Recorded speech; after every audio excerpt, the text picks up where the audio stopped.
Hai,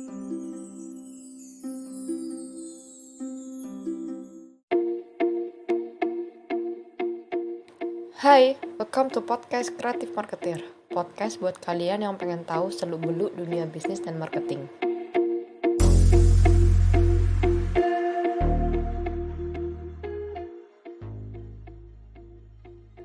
Assalamualaikum, hai teman-teman.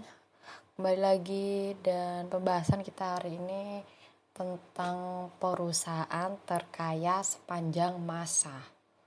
Wow, gitu kan judulnya. Wow banget. Dan ini orang Indonesia pasti tahu betul perusahaan apakah ini dan dari negara manakah. Jangankan orang dewasa ya, anak-anak SD aja pasti tahu gitu. Tapi yang udah tahu ya, yang belum tahu ya pasti belum tahu. Ayo, udah tahu belum siapa? Jadi karena perusahaan ini punya sejarah panjang dengan bangsa kita. Siapakah dia? Apakah Facebook dengan kapital besar senilai 779,78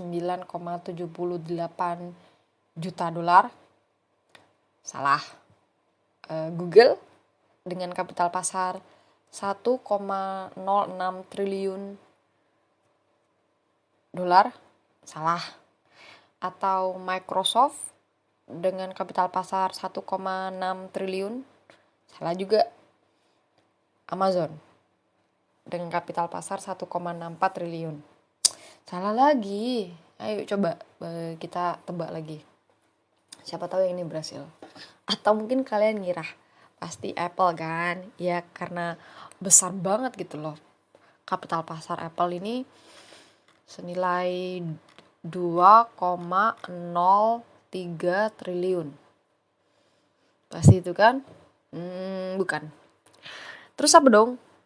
Jawabannya Verenigde Oost-Indische Company atau singkatannya VOC dengan nilai kekayaan mencapai 78 juta gulden atau 7,9 triliun US dollar atau kalau dirupiahkan 130 nolnya ini ada 6, 9, 12, 5, ada 15 dan itu terjadi pada tahun 1602.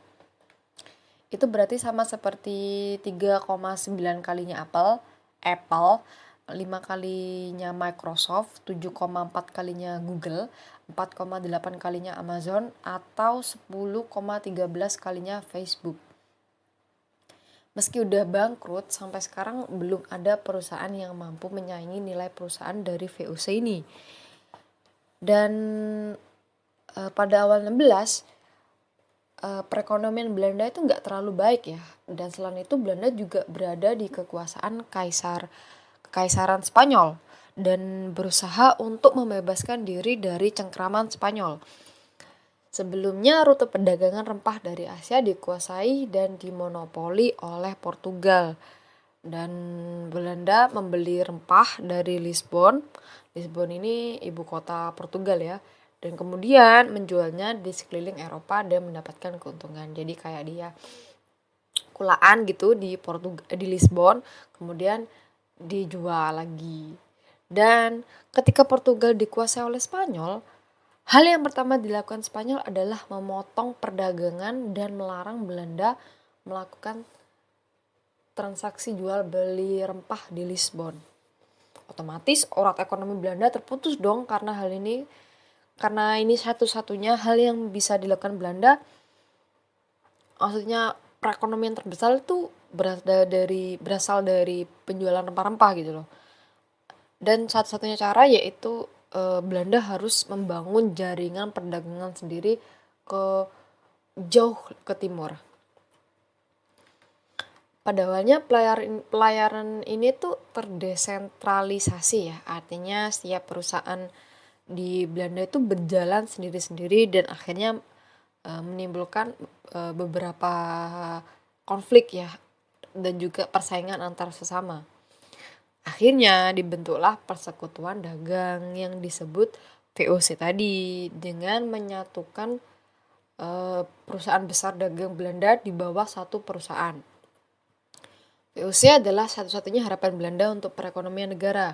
Maka Belanda memberi izin atas monopoli perdagangan untuk membangun angkatan perang sendiri, melatihnya, melakukan negosiasi, menyatakan perang, menduduki tanah jajahan, menciptakan mata uang sendiri, dan bahkan memaksakan perbudakan. Ya, dan ini semua terjadi di Indonesia gitu loh.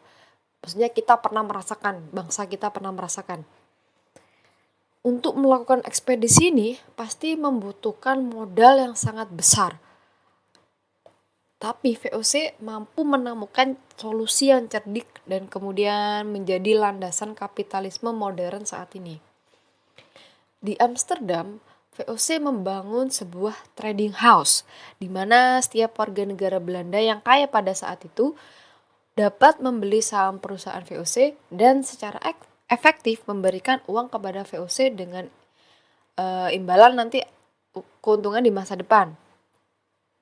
VOC menciptakan pasar saham pertama di dunia, sekaligus VOC menjadi perusahaan publik pertama dalam sejarah. Dan dalam penawaran publik perdananya atau IPO, VOC mengumpulkan lebih dari 6 juta gulden yang setara dengan 334 miliar US dollar. Korban pertama ambisi kolonial VOC ini adalah Indonesia.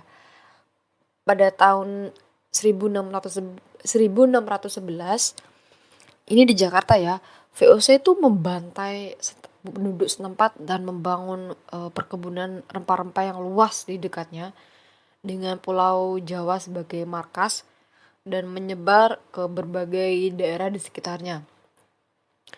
Karena wilayah jajahan VOC ini sangat luas ya, dengan adanya tentara angkatan darat dan angkatan laut mereka sendiri, VOC mampu melakukan berbagai macam cara untuk menduduki wilayah yang ingin dikuasai. Seperti yang ada di sejarah kita udah tahu ya tentang kayak politik adu domba, kemudian pemaksaan dan lain sebagainya. Dan India juga termasuk salah satu jajahan VOC.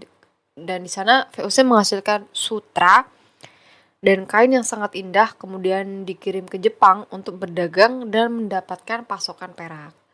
Selain itu, VOC juga melakukan transaksi perdagangan dengan China dan memonopoli rute perdagangan ini dengan keuntungan margin sekitar 1.500%. Itu marginnya 1.500%, guys. Wow, gila banget gitu. Dan kehancuran VOC ini dimulai dari kekalahan perang melawan Inggris dan mengganggu jaringan perdagangan di Asia. Lalu disusul invasi dari revolusi Prancis sehingga tidak ada kesempatan untuk bangkit dan akhirnya menyatakan diri bangkrut pada tahun 1799. Selain itu, di buku sejarah kita, kebangkrutan VOC juga dikarenakan banyaknya korupsi yang terjadi di antara petinggi VOC.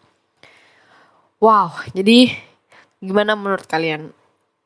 Udah tahu apa belum kalau VOC ini perusahaan terkaya sepanjang masa? Dan podcast kita kali ini udah mau berakhir. Semoga teman-teman suka dengan apa yang gue bahas hari ini. Saran dan kritik sangat gue tunggu buat ngembangin podcast ini lebih baik. Caranya bisa DM di @creativemarketer atau kirim email di info.creativemarketer@gmail.com. See you, bye. Wassalamualaikum warahmatullahi wabarakatuh.